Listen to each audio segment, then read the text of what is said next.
دلته ډېر سخت ډېر باران وشو که نه دا خلک یعنې ډېر تنګ کړي دي نو الله تعالی دې باران ته صبر ورکړي سخت ډېر بارانونه وشو دغسې اوبه راوتلي دي سخت مشکلات سره خلک مخامخ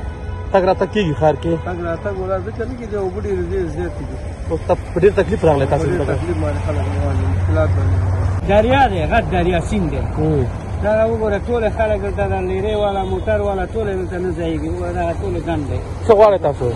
څه غواړئ باید دا ښاروالي د پاک کړي برابر کړي پوه شو جوړ کړي دا سړکونه جوړ کړي لښتي جوړ کړي پوه شو چوک کې دا منځ ښار کې دا دومره اوبه دي خلک مشکلات سره مخ دي خلک مشکلات سره مخ دي ها که نه مشکلات دی که نه ولې مشکلات نه دا وګوره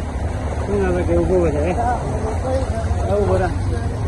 اوبو ته وګوره دا خلک مشکلات دی کور نه وتلی نه شي خلک پکې مریض شي بل شی شي بل شي ته رسوي